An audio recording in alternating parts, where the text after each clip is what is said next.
चलिए खबरों में आगे बढ़ेंगे। देश के पहले राज्य स्तरीय प्री कॉन्फ्रेंस ऑफ पार्टी जलवायु परिवर्तन को लेकर भोपाल में सम्मेलन का आयोजन किया गया।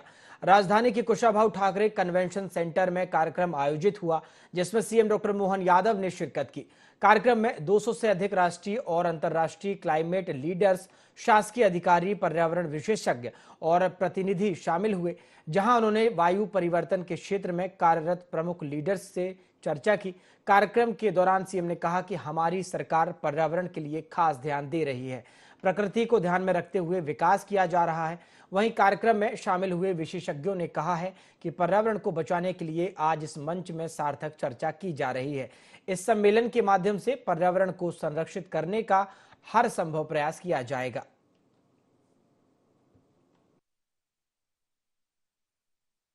मुझे बहुत अच्छा लगा ये pre corp consultation Madhya Pradesh में देखकर और मध्य प्रदेश एक फ्रंट रनर भी है सस्टेनेबिलिटी इनिशिएटिव्स में।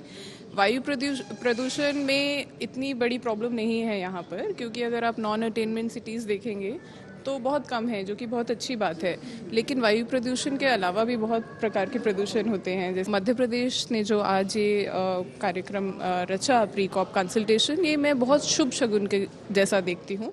और ये जो कार्यक्रम है जो आज आयोजित हो रहा है, वो जो COP 29 होने वाला है अजरबैजान में, उसमें भारत में राज्यों की क्या प्रतिबद्धता है क्लाइमेट चेंज क्राइसिस के समाधान के लिए, वहाँ क्या कार्य हो रहा है, उसके निमित्त एक तरह से वाइडर एक तरह से संवाद है, कंसल्टेशन है। विभिन्न विधाओं के लोग यहाँ आकर बात कर रहे हैं। और जो मेरा विषय था वो ये था कि भारत का नागरिक समाज, भारत के परिवार, भारत का व्यक्ति कैसे अपनी भूमिका निभा रहा है अपने स्थानीय जलवायु परिवर्तन की समस्या के लिए और वैश्विक जलवायु परिवर्तन की समस्या के समाधान के लिए। एक तरह से पहल है राज्य स्तर पे। इसके पहले ऐसे कंसल्टेशंस हमने नहीं देखे हैं, और ये कंसल्टेशन इस चीज़ को कॉप के पहले जो इंडियन डेलीगेशन जो कॉप में पार्टिसिपेट करने जाएगी, उसके लिए एक इनपुट की तरह आएगी। और उससे ये फ़ायदा होगा कि राज्य की जो वो परिस्थितियां हैं और राज्य के जो प्रायोरिटीज़ हैं वो रिफ्लेक्ट होंगे कंट्री के स्ट्रैटेजी में, और वो एक टू वे फ्लो जो होता है, कोऑर्डिनेशन जो होता है, उसमें इम्प्रूवमेंट होगी। जलवायु परिवर्तन एक बहुत बड़ा लोगों के जीवन में भी मुद्दा बन गया है। कुछ समय पहले लोग कहते थे कि क्लाइमेट रेफ्यूजीज हो जाएंगे, पर आज एक स्थिति ऐसी आ गई है कि क्लाइमेट रेफ्यूजीज हम अपने दृष्टिगत देख रहे हैं। आज की जो हमारी जीवन शैली है उसमें भी हमें बहुत परिवर्तन करना ही पड़ेगा, क्योंकि आज एक प्लास्टिक पोल्यूशन एक सबसे बड़ा मुद्दा है। तो इस संदर्भ में इन सब विषयों पर आज ये मध्य प्रदेश शासन ने एक प्रकार से भारत में सबसे पहले एक प्रांत सरकार की और प्रांत स्तर की एक कॉप 29 के पहले प्री कंसल्टेटिव जो कंसल्टेशन किया है, ये सबसे महत्वपूर्ण है।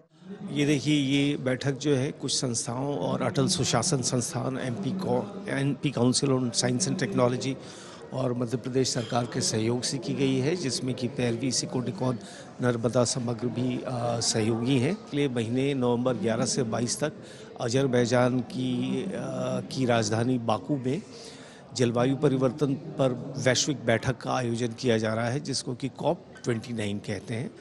तो उस COP में क्या होने वाला है, क्या संभावना है, क्या हमारी अपेक्षाएं हैं, इन सब चीज़ों को लेके बातचीत की गई।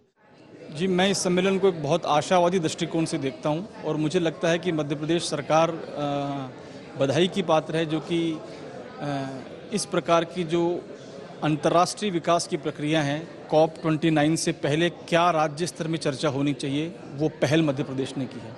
मध्य प्रदेश पहला राज्य है जो कि प्री कॉप कंसल्टेशन जो है वो एक तरह से आयोजित की, और उसमें जन संगठनों, स्वयंसेवी संस्थाओं और ऐसे लोग जो कि जलवायु परिवर्तन, सस्टेनेबल डेवलपमेंट पे काम कर रहे हैं, उन सब को आमंत्रित किया। ये मुझे लगता है कि एक सामूहिक प्रयास की एक अच्छी शुरुआत है।